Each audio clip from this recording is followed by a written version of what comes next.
Hello, everyone. My guest today is Christian Owens. He is the founder and CEO of Paddle. Before Paddle, he created his first software business from his bedroom at the age of 14. Having grown the business to over $1 million in revenue, he decided to quit school at 16 to focus on building startups and founded Paddle when he turned 18. Christian, are you ready to take us to the top? I am. All right. Tell us about Paddle. What's the company do and what's the revenue model? So essentially, and kind of going to my background a little bit, started my first software company sort of really early. Through that process, noticed how kind of difficult it was selling software, B2C and B2B, all around the world. And no one was really building the infrastructure around like payments, taxes, operations, recurring billing, customer management, sort of optimization, like all of these tools specifically for software SaaS businesses. So found that a reasonably interesting problem. Started focusing on that, founded the company in 2012, and have been kind of going from there. Revenue model is that we work with SaaS businesses, so kind of recurring revenue, but we take a transaction fee on all of the sort of their kind of volume ARR that flows through our platform. Okay. So when you look over your past 12 months of revenue, what percent was pure SaaS, the flat rate SaaS fee versus your transaction model? So we don't charge a flat rate SaaS fee. So we only charge a transaction model, but all of our transactions are on underlying recurring subscription revenue. Yeah, so that's what I'm asking you, right? Is how much is the underlying? Is there a difference, or is it all underlying recurring subscription? So the underlying businesses of the volume that we're processing is all underlying like monthly, annual subscriptions, of which we're taking to the businesses. Yeah. So what I'm asking you is, so a lot of times people that follow this model, we've had a lot of other companies in this space on, they'll have a flat rate for a certain volume, right? So you're doing $1 million or less in ARR, you're going to pay $100 a month. Plus, if you go over $1 million in ARR, you're going to pay us 2% of all your volume over that amount. Yeah. Do you have that model or not? No. So we charge a flat 5% across everything. Okay. No matter what, if you do $1 a month or if you do 500 million a month, you're charging 5%. Correct. Okay. That I assume that doesn't work at scale. If someone's doing $100 million in revenue, they're not going to pay you 5%. So they do. So if you look at the aggregate costs of doing all of the functions that we provide, for example, payment processing across like regardless of underlying payment method, dealing with foreign exchange and currencies, we take all of the liability for risk and fraud. We pay their taxes for them. Sort of like calculate and pay and remit sales taxes in 40 something different countries. It's like if you actually look at a small scale, if you're doing $100,000 a year, sort of you don't really care how much it costs because it's probably cheaper than doing it yourself. If you're doing $100 million a year, you can actually quantify the cost of like all of these different tools that you have to buy, the amounts that you're paying on kind of payment processor fees, the teams that you're building internally, the consultants that you have to pay to deal with sort of international sales tax, whatever it might be. Is that more than 5 million?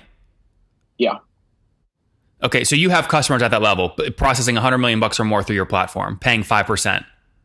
No, so like right now, and this is deliberate, the largest probably does, I think, in the region of like 45 million ARR. Okay, yeah. That, by the way, that like strikes me as like, I mean, this would, if I'm just starting a company, you're like a saving grace. I'm like, I have zero interest in setting all this crap up myself. Yeah. I'd much rather pay you 5%. But what I'm saying is like at some scale, like it may actually not. By the way, you might not have any interest in this customer segment, right? It seems like it's a harder decision to say yes, let's pay 5%. So I think there's like two aspects to this. Like one, we had the initial exact same assumption when we like started the business. So started the business, we were building the product for people who looked like us. It was like a couple of people in a bedroom starting the business. They don't really care how much it costs. And we always had the assumption, sort of like probably around when we had the Series A, we still had the assumption that, okay, this is never going to be applicable to anybody who does $5 million, $10 million, whatever the number is. Yep. And then eventually, every single time that we set one of those upper ceilings for ourselves, we found that willingness to pay was still there because the complexity and the amount of like resource these businesses are spending on solving the problem increases with their scale as well.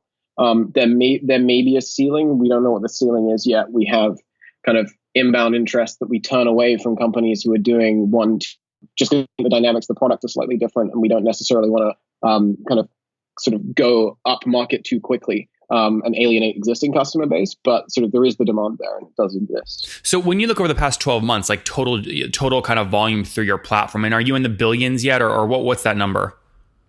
It's hundreds of millions. Hundreds of millions. Okay. Can we be a little more specific? I mean, is it like 400 million, 500 million? It's less than 500 million. Okay, but north of 100. Yeah. Okay, very good. And walk me through. So 2012 was launch date. Did you pivot at all, or was this always the concept from day one? So very early concept was a version of this, but it had a bit more of like a consumer aspect to it in terms of like a marketplace for also discovering SaaS products.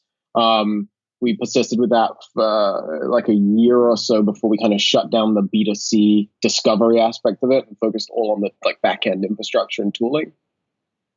And what's the team size today? What have you scaled to? We're 140 people right now. Oh, great. And where's everyone based? All in London at the minute. Oh, great. And bootstrapped, or have you raised capital? So we've raised 24 million. Oh, Christian. US.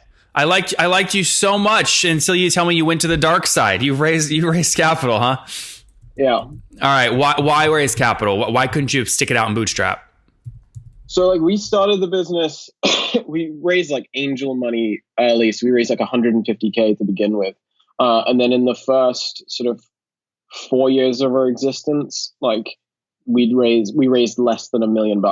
And then and it was kind of with this realization that this actually does scale with company size. Like our ambitions got a bit bigger in terms of, okay, we got our first company that was doing $1 million through the platform and paying us sort of like significant revenue.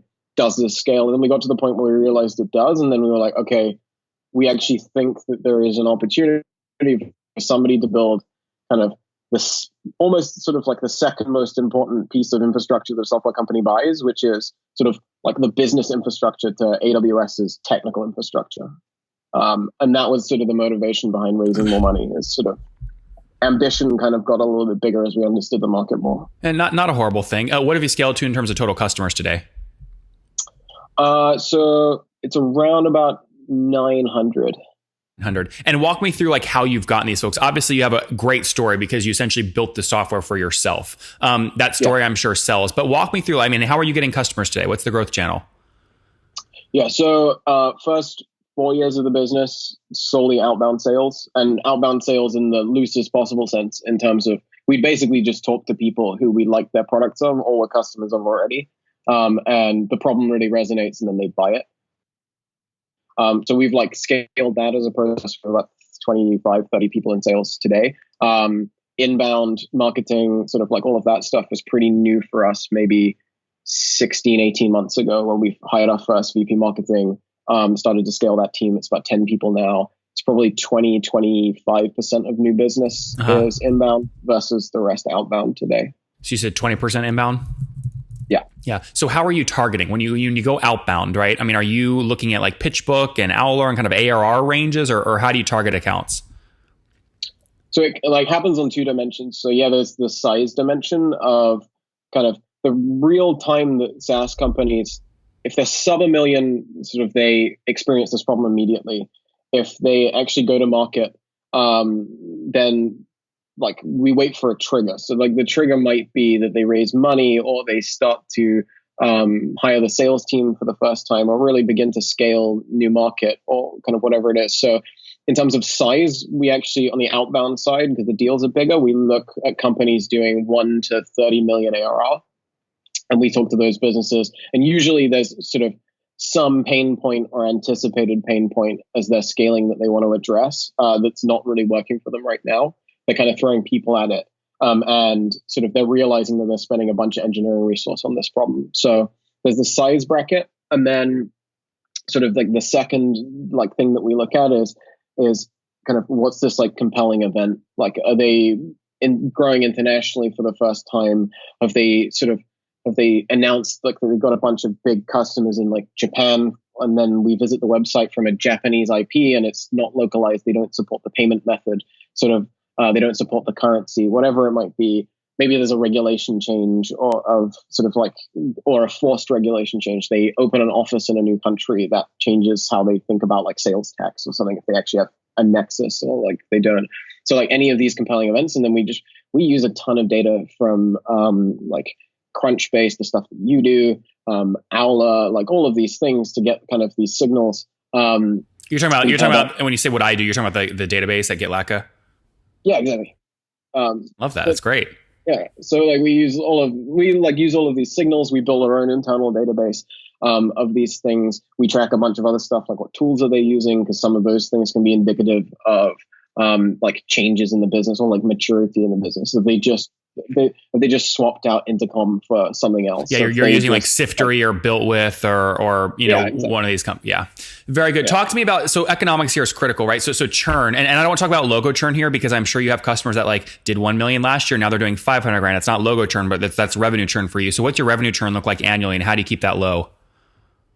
So revenue churn is actually, so we see on average, if we aggregate all of the customers, we see about 25 to 35% growth in underlying business each year. If we were to stop all sales, marketing, everything today with the 900 customers that we have, top line revenue would grow roughly 30% year over year. Split that out for me though. So what you're telling me is net revenue retention is called 130%. Break that down though into gross and expansion. So what's gross churn? And then obviously you're expanding by more than 20 or 30%.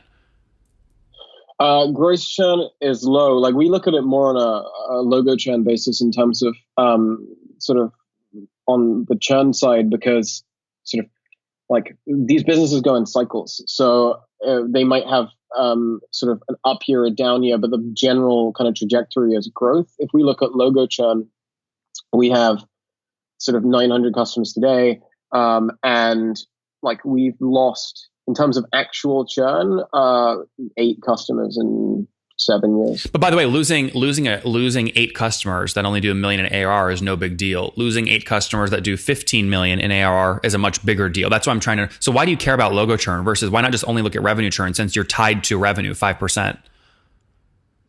So we look at both. It's important for us to look at both, and we look at the reasons behind the logo churn. The revenue churn piece is less of a concern, because sort of we actually consider revenue churn is going to happen in 2 instances or 3. One, we screw up, we do our job bad, our product isn't great, people don't like it, they move away. The second is that the businesses fail, like they go out of business, they decline, sort of whatever. But that is almost a kind of sort of, those customers are retained, like not necessarily in customer success. Like those customers are sort of, it's out of your control. Yeah, their revenue is retained in discovery of sales process. So like we want to work with companies where sort of the biggest like facet of these companies being successful we've seen is if their ambitions are aligned with ours. So the company that is a $1 million ARR company today who wants to be a $10 million ARR company, like those are the customers that we want. Well, yeah, but Christian, come on, like who's ever going to say anything except what you do? Who's going to say I'm a $1 million company today and I have no interest in being a $10 million company? Like well, I think the distinction is like the lifestyle businesses, the people who are happily running a lifestyle business and they're okay with it making $1 million bucks. Yeah. Like we don't necessarily want those customers. We want sort of kind of people who have ambitions to grow a business, and sort of they're doing that by creating value in a product. Like they're building a product that people want. They're not necessarily kind of doing some kind of arbitrage where they're spending $100 on CPC. Christian, just to be clear, these are most of your customers though are SaaS customers, correct? Those customers aren't interested. Yeah. Okay, yeah. So I mean, even $1 million flat SaaS business, if you're taking 5%, that's $50,000 a year for you in terms of ACV. I mean, even if they are flat and growing, that's still good revenue for you. No, for sure. Yeah. But like in terms of the outbound sales, if you think of like, and you know this, like if you think of all of the SaaS companies exist in the world, and we have 900 of them, like sort of we can afford, especially in an outbound sales process, we can afford to be reasonably picky about who we target our sales process at. Otherwise, we drown in leads. Of course. So yes, there's going to be a point at some point, hopefully, like where the solution that we've provided is so ubiquitous among these software companies that like, yeah, we're going to lax the sort of, we're going to want the businesses who are going to do $1 million a year and only going to do $1 million a year. You'll have to move downstream at some point. Yeah. I don't mean to keep cutting you off, but we're running out of time and I want to get in 1 or 2 other things here. I assume you're still burning cash today, right? Because you've raised so much. Yeah. Okay. So burning cash. I mean, do you have cash flow positivity in your crosshairs or no? No. You're not? Okay, good. Burning money, investing in growth. And then in terms of scale, can you give me a general sense in terms of AR, what you guys are at today? We're just north of like 10 million. 10 million. Okay, good. So that's healthy, right? So 10 million. That would mean you're processing about 200 million bucks over the past 12 months. 5% of that is 10 million. I'll leave you to do the maths. Yeah, sure. Well, I just want to make sure there's no other revenue models, right? It really is just that 5% plus 50 cents. We don't charge professional services. We don't do any of that stuff. Yeah. No, that's great. Okay, very good. And then in terms of growth, so if you're at kind of pushing 10 million today, where were you exactly a year ago? We've roughly 3x revenue every year. Oh, that's pretty good. Okay, so we'll call it kind of 270 grand about a year ago, now doing 840 grand a month. That's healthy growth. And most of that growth is coming from expansion or new logos totally? So the 30% like expansion has remained true pretty much at least for the last 3 years. So the majority of the growth is coming from new revenue. That's great. Congratulations. Very good. Any plans to raise additional capital? I think we're pretty well capitalized right now. In the last like 12 months, we raised like 20 million bucks of the 24 that we've raised. So we're pretty well capitalized. We're reasonably opportunistic about fundraising. It's sort of like when there's a business case, we don't like doing it for the sake of doing it. Yep. Maybe sometime next year. And payback period, real quick. I forgot I skipped this. So like when you're getting out and going after $1 million ARR company, what are you willing to spend to get that customer? We target internally payback of about 5 months. Okay, that's actually very healthy for a funded company. I know most people are pushing 12 months, so that's nice. Very good. All right, let's wrap up here with the famous 5. Number 1, what's your favorite business book? Hard Thing About Hard Things. Number 2, is there a CEO you're following or studying right now? Jeff Bezos. Number 3, how many hours or what's your favorite online tool besides your own? Zoom. Number 4, how many hours of sleep do you get every night? 5.